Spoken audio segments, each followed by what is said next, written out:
For the last Sunday in September, you found the Georgia gang. Topping our agenda, there is a manhunt underway for Amazon. Major transit changes might be coming in Metro Atlanta.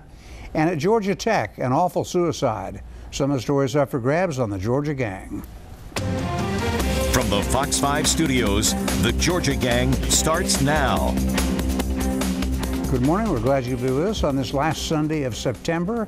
It's hot. It's not fall yet, but it's coming. And we begin with the economic health of the state and the region.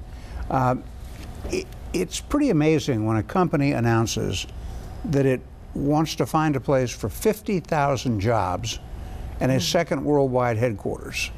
And it sets off a feeding frenzy. Phil, I think you told me earlier this week there's all the talk of everybody in the basic power structures of things.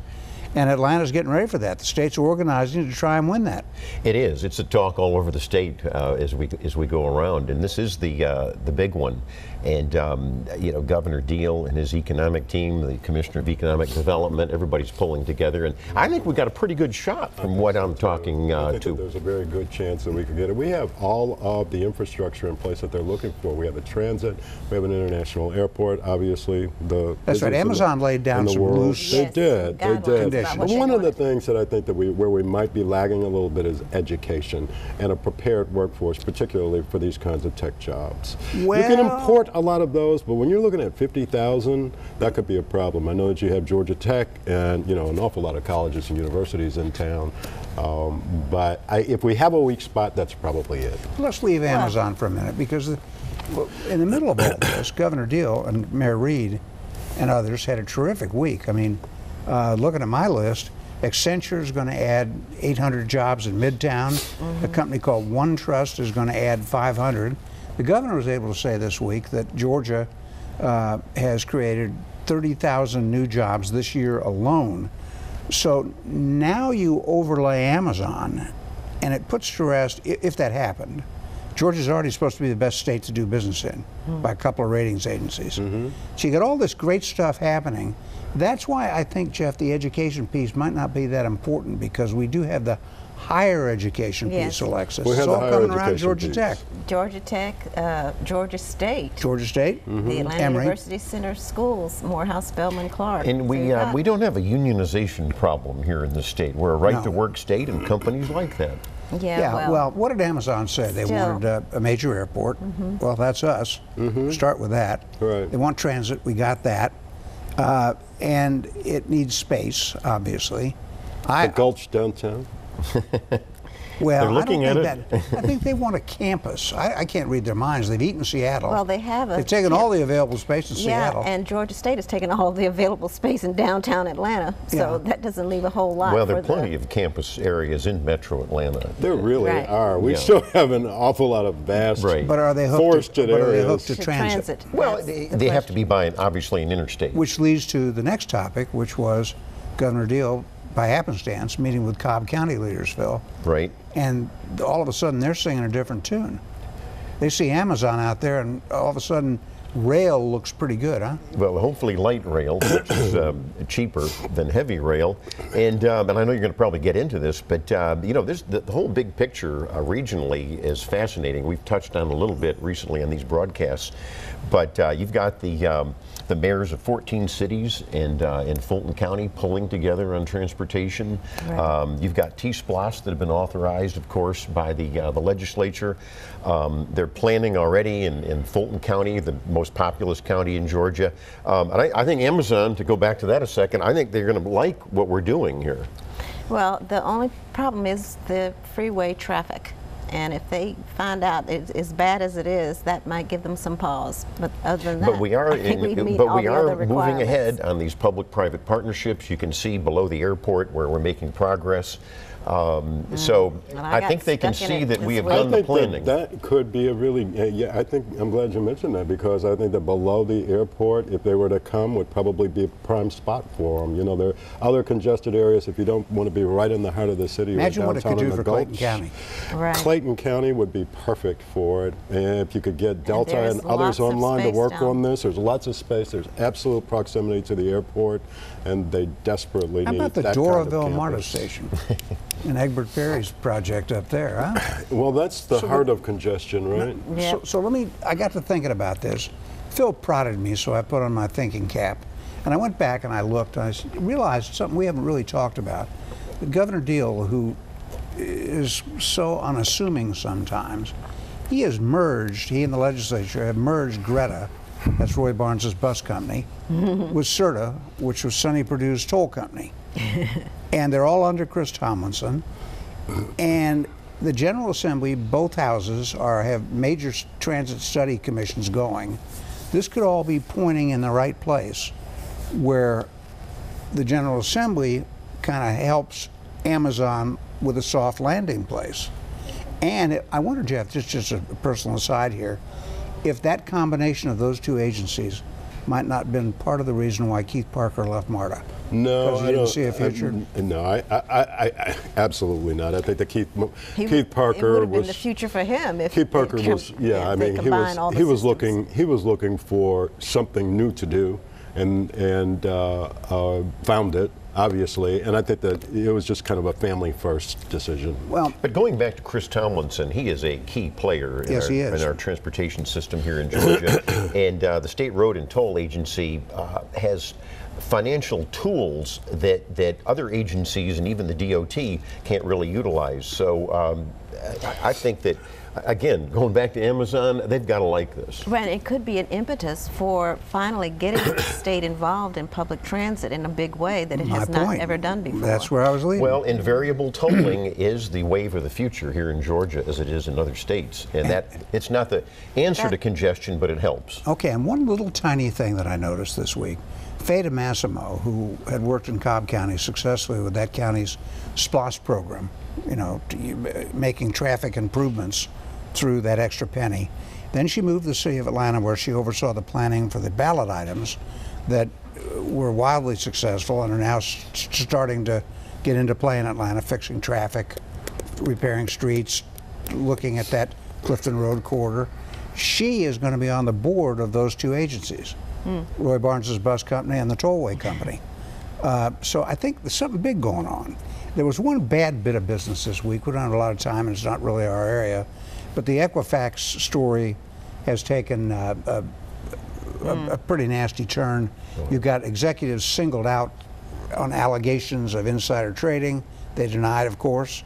And you've got, it looks like, a couple of investigations in Congress, and at least one here in Georgia. And of course the report that they knew about this far earlier than they reported initially, which is why you probably need some congressional legislation that says at least that you have an obligation, a duty to report to the public when these kinds of breaches take place. Well, that's exactly right. And they are refusing media interviews, which is a horrible mistake. I can tell you why that is. Why is because that? they have lawyers. And right? the lawyers won't let them talk.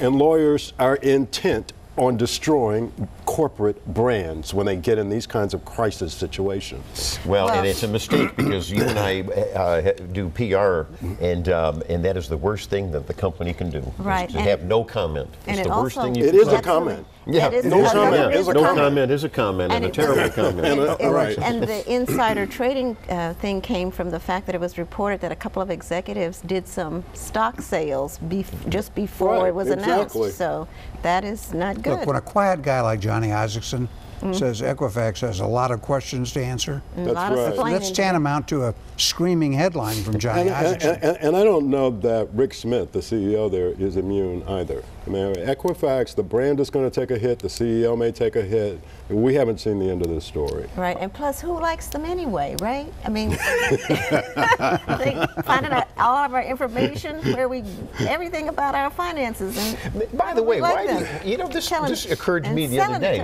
Why do we have to get on their website and freeze the credit and tell them who we are? Why don't they freeze should know. They already know who we are. Exactly. Let's do it. Let them freeze it. All right. When we come back, we'll move from the economy to a rather sad piece of business that occurred over at Georgia Tech and had a terrible reaction. Stay with us. Have a question or comment for the Georgia Gang? Visit their website at fox5atlanta.com. The past week got off to a bad start at Georgia Tech. A student by the name of Scout Schultz apparently was attempting to commit suicide by cop and succeeded. It's an awful story with so many layers of our different social changes in our society. But Scout Schultz allegedly called 911 and said there was a guy that looked like him out there with a knife and possibly a gun. 2 Georgia Tech officers approached him. He said, "Shoot me." They said, "Put down the knife." Then one of them shot him. I would argue that the officers were not in the wrong, and I want to say this very delicately, but Alexis, isn't there another way besides shooting him to death? And I'll leave policeman Phil's thoughts aside for a moment. I just keep thinking. I think so. They could have disarmed him or disabled him in some way. A couple of things. Yeah, they could have shot him in the leg and he would have gone down. The other thing is, it was reported that this was a new officer who had not had any crisis intervention training per se, and I think that's an area that really needs some attention. In fact, A.G. Rhodes, the nursing home and rehab facility, did its first training for dementia recognition with 12 Atlanta community police officers. And this is a way to help mitigate some of these confrontations that police can have with mentally ill people. Now, Phil, I'm usually 110% with the police, but I still, and I know you were a military policeman, he looked.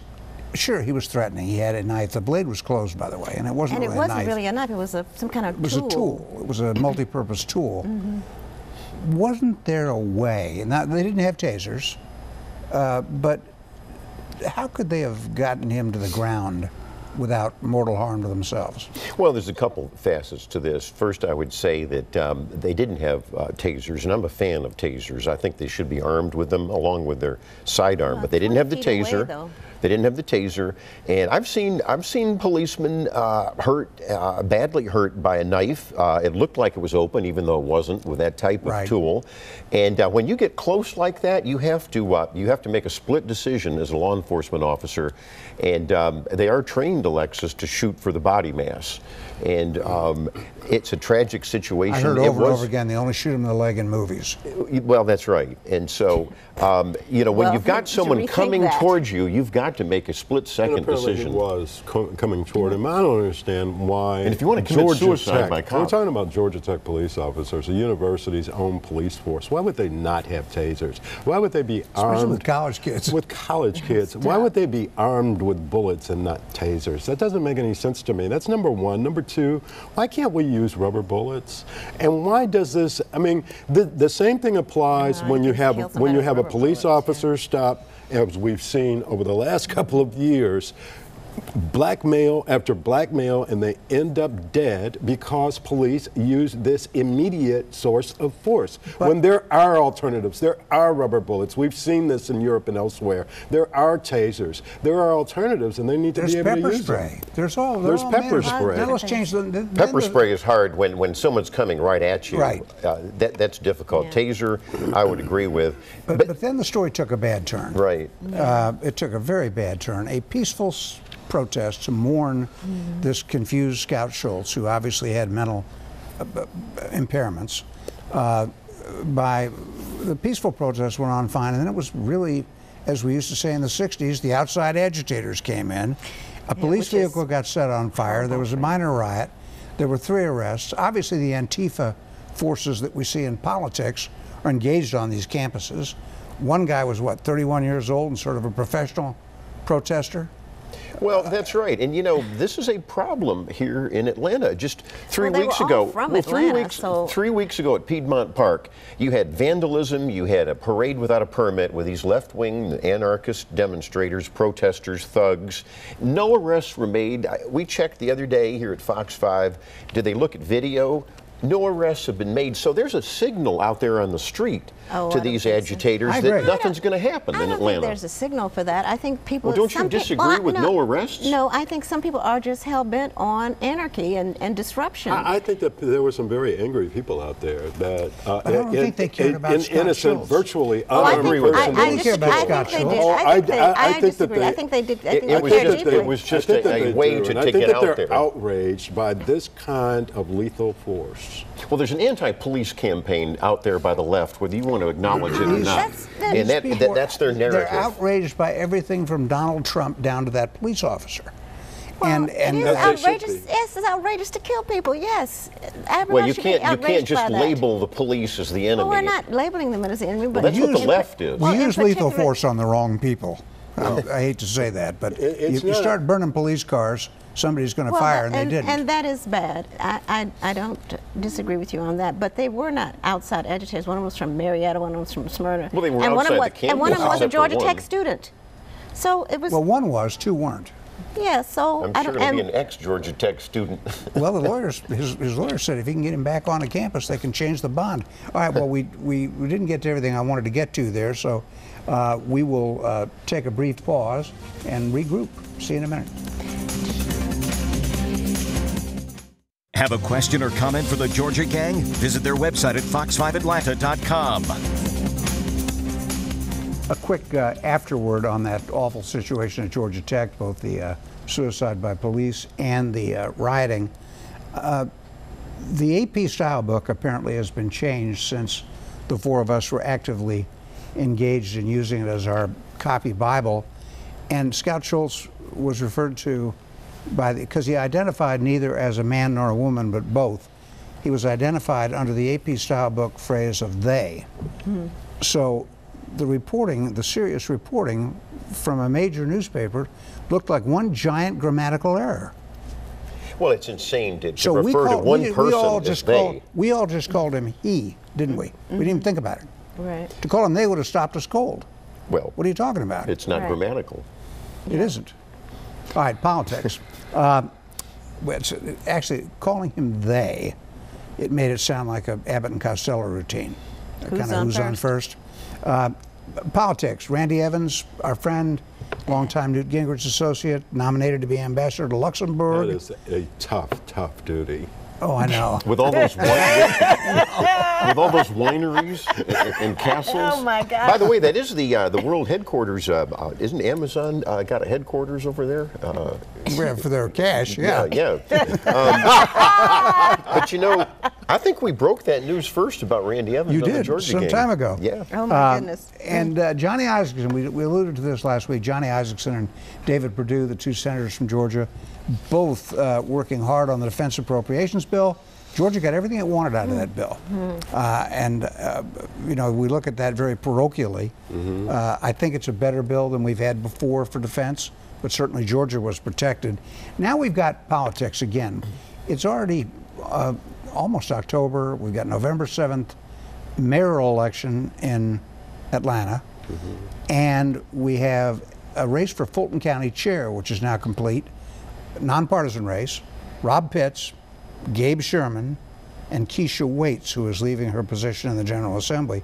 That's an interesting race. A white against two blacks, a Republican against a Democrat, and Rob Pitts, who's both.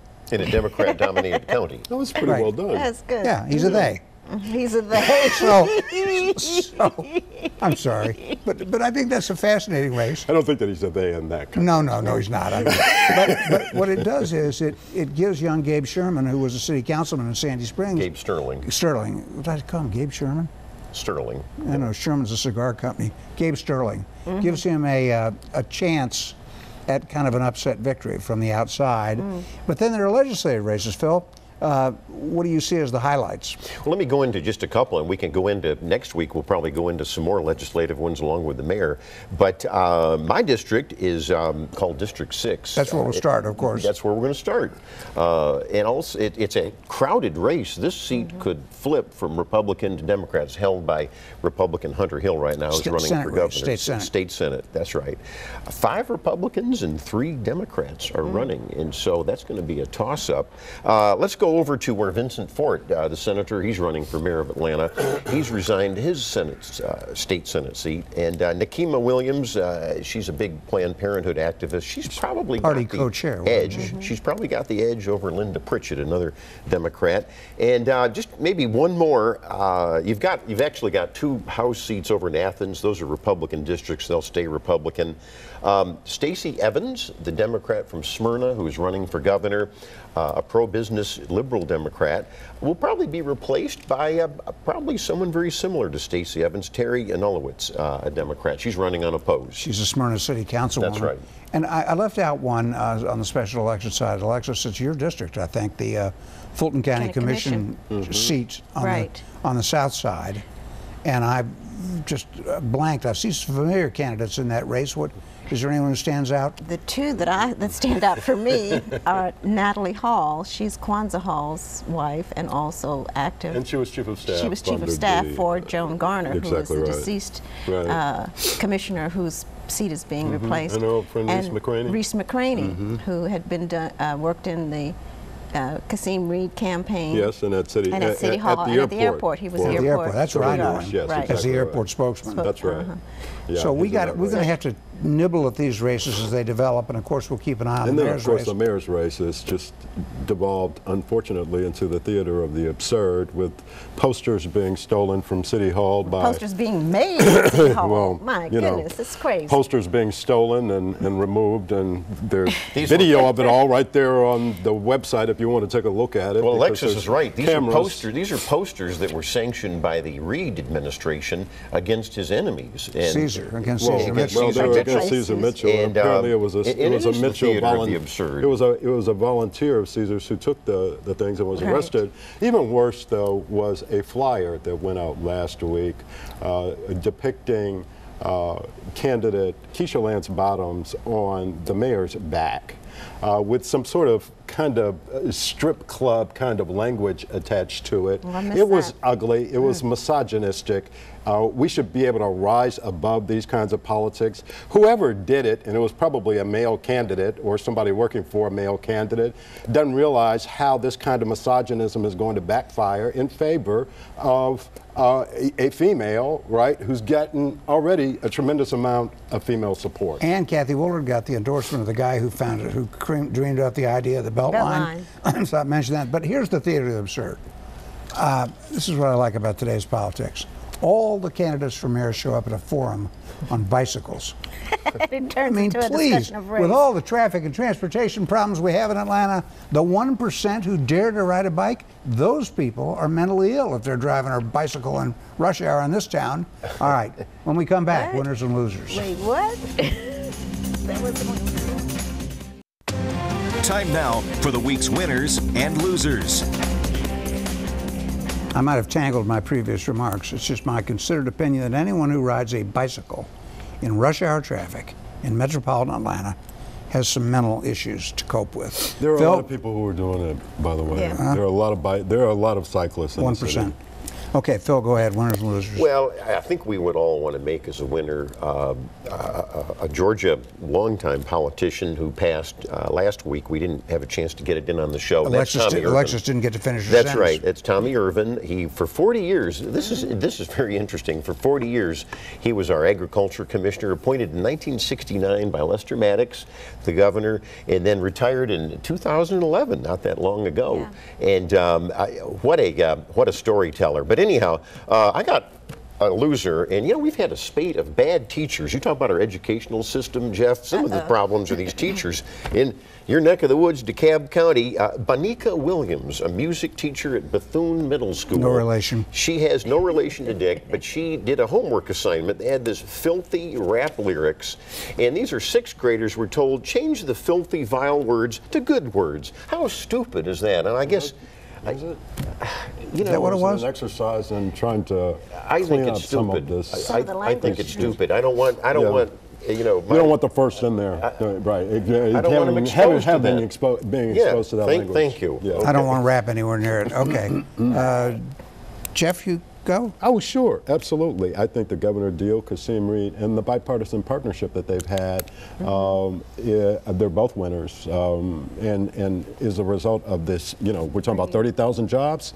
That's pretty good stuff. I'm sorry, did you just scratch that off your list? Thank you, you thief. I'm sorry, I didn't see those. All right.